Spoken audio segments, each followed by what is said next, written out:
difference between me and Senator Feeney, I just have a smaller district and I've been focused on projects like this, whereas Senator Feeney is probably more focused on big picture solutions, system solutions, specifically a dire need for how you can have starter homes. In my case, it's one project right here and another one that's in the works. And Rob Corley is the CEO of NeighborWorks.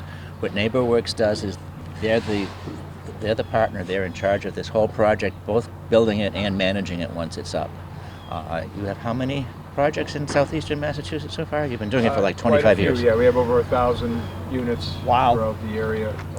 But we're very excited about this one because this brings permanent housing and a triage shelter together.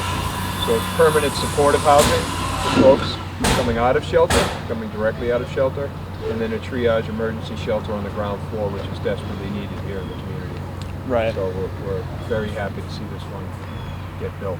So NeighborWorks is one of the leading organizations with, I can say this and you can't, with the best reputation in the state for quality work. There's other people who probably could have partnered with us, but they're the best. And we're very, very fortunate to have them here. You guys, have you dug into permanent supportive housing at all? Are you familiar with the term and the concept? We have kind of been looking more in ways to kind of help out with more raising support for this project and kind of trying to teach ourselves more about what would be needed. But that's definitely, you said temporary supportive housing? Permanent supportive housing. So, and I'll let Rob get into it. So what the rep has done here and the team is they've said, okay, look, there's a need obviously for emergency shelter, right? For people that are unhoused, to make sure that we're triaging and getting them into, a stable environment. So there's a shelter component, typical, what you would think of sheltering, right? And then you have permanent supportive housing, which is, both the rep and I hope to see more of across the Commonwealth, because we really think that that's the solution to homelessness, right? Putting people in a home, right? Giving them a place to actually be, stable. Give them their own key to their own place, where then they can deal with some of those other issues that we may see in an unhoused population. Substance abuse, mental health issues, right? But could you imagine, Ryan and guys, trying to, get yourself sober or get yourself services, mental or physical health, when you're living on a park bench somewhere? So the idea of housing first is to break down the barriers, provide people with some dignity and a place to call their own, and then be able to access those services. So that's what the rep and the team and all of us are doing here, is to try and make sure that we're not just sheltering them and saying during the day, okay, go back out into the streets, but that we're actually giving them a ladder up so that they can have some stable housing. Rob, you want to talk about PSH? Yeah, Senator, I think it's you said it well. Housing First is a concept that started maybe 25 years ago, and we're blessed to be in the state of Massachusetts where they have resources dedicated to supportive housing for projects just like this. So what the Senator and Rep. Hawkins make sure happen is that we can leverage those resources into projects like this here in Attleboro that desperately need this type of supportive housing. And what we do is we wrap services around the individuals that will live here, and they can't stabilize.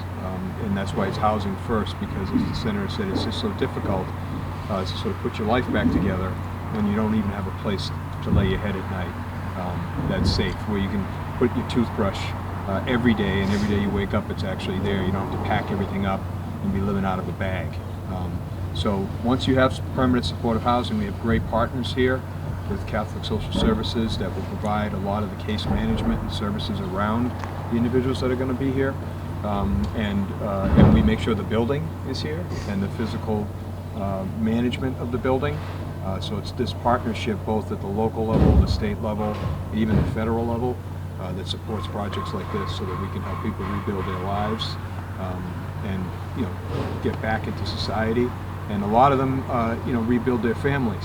They've been estranged maybe from their families, and so this goes really deep, and the ripple effects are quite large on what a project like this can be for so many. So we're really happy that you all have some interest in this, both from a construction and sort of a support for homeless individuals side of things. I can tell you, as young people, I'm no longer your age, but I can tell you that it's a great field to be in. where you can combine engineering and construction and finance with helping people and serving a greater need. So it's cool that you're interested in this, and I can tell you it's quite rewarding to be involved in it. I've been in it for over 25 years. So, You guys, I would say that Rob's scratching the surface on the importance of knowing, how to engineer, how to build things like this. NeighborWorks is an expert at doing this because they've been doing it all over the state. But when you're building locations like this, first of all, you need to look at, what do we have for developable land where we can actually, fit a structure like this on it so that it makes sense. But then what are the needs? And one of the things that the rep's been doing with the team is figuring out, when they were starting to talk about building this, what do we want to see? How can we maximize the amount of units in a place so that we can take care of as many people as possible? What is the actual need in the area? But then what does that look like, right? What did we see during the pandemic? We saw shelters that, have that congregate care, we call it, where everybody was kind of in just bunk style rooms. Well, what happens during a pandemic? People get sick, right? So there was this kind of reawakening to the fact that, maybe as we build new facilities like this, we should, kind of get rid of that congregate care mentality that we've been so focused on and actually give people their own separate spaces, whether it's through emergency shelter or permanent supportive housing. I would say the second thing, because I was so impressed when I met with you all at the high school, and I know you're doing a lot of research and you're digging into it. In Massachusetts, because of people like Rob and Rep Hawkins and people that have supported our efforts for permanent supportive housing, we've been able to increase the state funding to permanent supportive housing exponentially over the last 5 or 6 years. Where it was always kind of, we'll do some of it and it's nice and maybe we can do some things. Because of Rob and organizations that he's a part of, their advocacy, we're actually making significant investments now into permanent supportive housing across the state. And that doesn't happen across the country. And as you do your research, you'll see there are places, other states, and I won't name them, but other states that say you should have to earn your way into housing. Meaning you should have to jump through hoops and prove A, B, C, 1, 2, 3 before we actually get you a stable place to live. In Massachusetts, we've adopted this mentality that that's backwards. That housing is a human right. You should have a place to live and be stable, and then have those wraparound services that Rob was talking about. So one of the things about congregate care, which is the traditional open floor with the cots, and during the pandemic, everyone across the state had to send 50% of the people back out on the street. We'll never have to do this here because it's dorm-style rooms, which is the magic of having a pro like NeighborWorks involved in the project. So not only are they dorm-style rooms, they're emergency rooms. You can't stay there. But they also are the same physical footprint as the living spaces above. So if we do what we think is going to happen, not in the first couple of years, but in time, 5-10 years, if the need diminishes for the crisis beds, they can be converted without rebuilding this whole structure. They can be converted to another housing units because they're the same size. Right now the bathroom door opens into the hallway, so just board that up and it opens into the unit and you've got another housing units. So each of these housing units, the senator referred to up above on the second and third floor, has the most important thing is it has a door that locks. So if people need to go, if they want to walk up to the literacy center, to the library, to the YMCA, they don't have to worry about their stuff getting trashed while they're gone. They can leave. It also has air conditioning. It has a television, a kitchenette, a bathroom, a bed, and an easy chair. The things that is a dignified way to live. And I think Father Bills, who will be managing those, says we're the first two to have both crisis beds and permanent supported housing in the same building. But Father Bills, who does this in Brockton, says people don't stay there. They could, because they pay 30% of their income. They could stay there for the rest of their lives, but they don't, because they've had time to deal with their issues, whether it's literacy, alcohol abuse, whatever it might be. The resources are here, and just by I think the biggest stroke of luck was to get NeighborWorks to be our partner. That's when we hit pay dirt. We knew we were good. But within walking distance of this facility, across the street at Bristol Community College is going to be Mass Higher. It's going to open about the same time as this does. It's a couple blocks away from Sturdy Hospital, from Manat Health, from Literacy Center, from Library, from YMCA. A lot of things that people here might want to take advantage of, and other resources in the city are all within a couple blocks. And it's on public transportation. So if somebody here had a job and needed to go to the job, they could use public transportation to get to it, even if they don't have a car.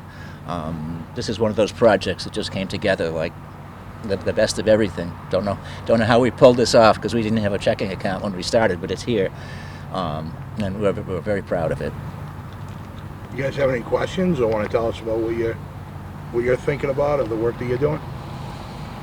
I honestly, I think that this is phenomenal, because the fact that we're able to be here today is going to be really helpful for us, and really being able to understand how we can rally support, both for some of the legislation that you've started bringing into the State House, as well as us learning to how to rally more support, get more people behind projects like these, so we can start to get them a little more widespread.